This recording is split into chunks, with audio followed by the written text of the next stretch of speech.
Your religious enemies, you should dispense with complete and absolute justice.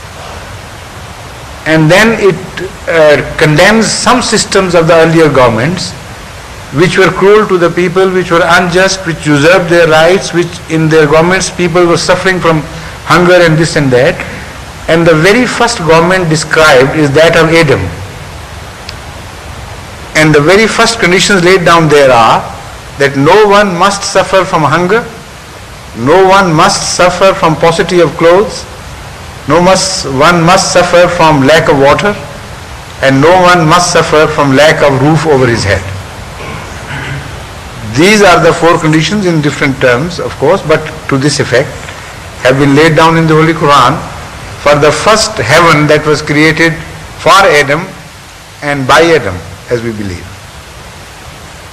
So that again falls in the direction of the duties of the government, not what sort of government that be. That government was directly created by God. He was the vicegerent of Allah. Yet as far as the duties towards the people are concerned, they are exactly the same, whether they are kings or dictators or elected members of the society, doesn't make any difference. Now what is the next question, which was hovering on your lips first? I'm a little bit confused over here. You said the principle of running a government, you have explained it, and I can understand that. Thank you very much about that. But the question still remains that in the modern age, if the time comes, who will elect the government? Where the time comes, that is the question. If this time comes in Africa, that government will be run according to the African traditions, whichever suits the people. After all, it is the will of the people which is most important. And is it not because we have left it very vague, we do not find anything? No, Islam has left it vague intentionally, and we can prove it why. A government must be run according to the background of the people, their historical background, their traditional background, their inclinations, and so on and so forth.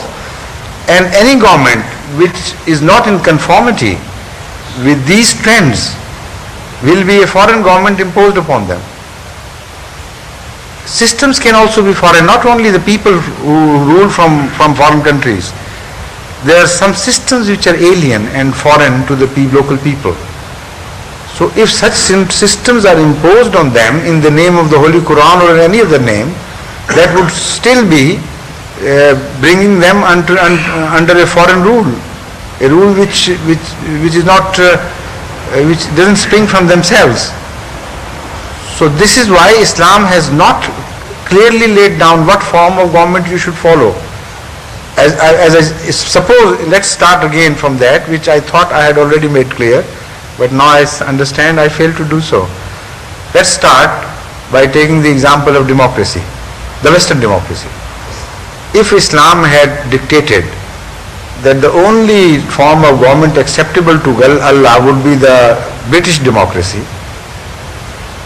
then would this democracy work in, for instance, Kenya or Tanzania or Uganda or Saudi Arabia or Aborigines of Australia and the Red Indians of America and so on and so forth equally well, you think?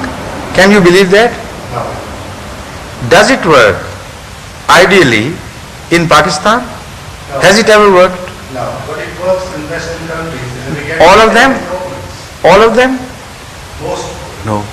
In reality, what happens is, if you go deeper, you will find that in the name of democracy, a government is elected, and after it's elected, then it cares a fig for what's happening to the people. Only they are oriented in the direction of the future election.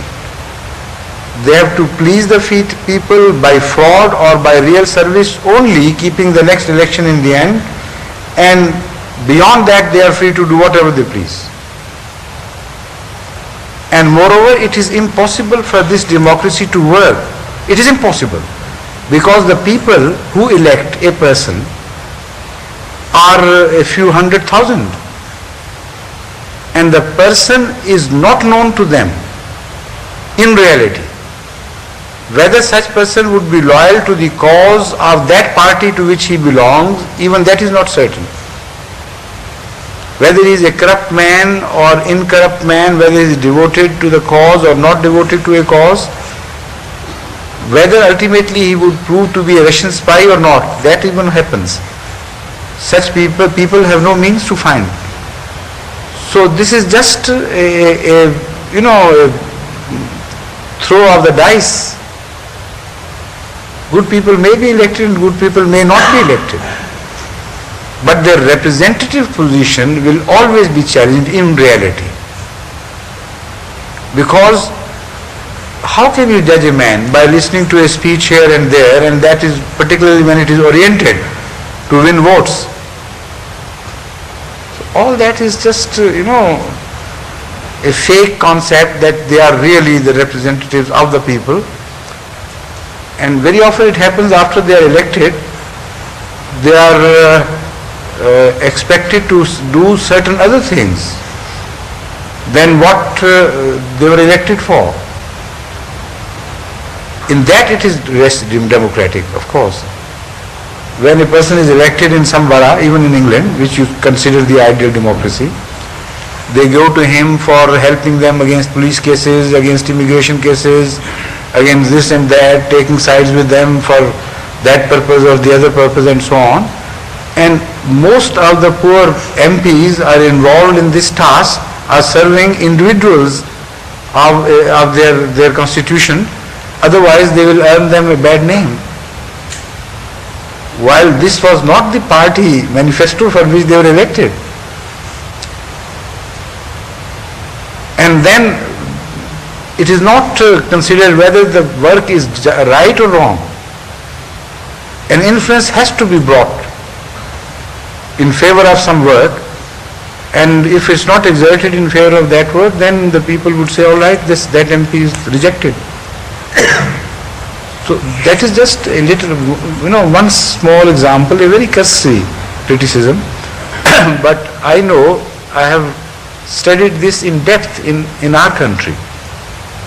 And also I have made certain comparisons here.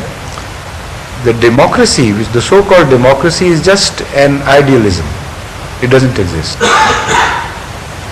This is why Plato himself described the ideal democracy to be an ever-eluding value which would never be achieved by man. He declared it he gave it the name of polity. Like the socialists nowadays say, that the ultimate end is that of communism. And so far we have not achieved communism, manifestation of communism anywhere in the world. This is what they admit and claim. Why? To avoid certain objections. Because their states are not run according to the perfect pattern of communism. So they say, yes, we know that, but we are traveling towards it.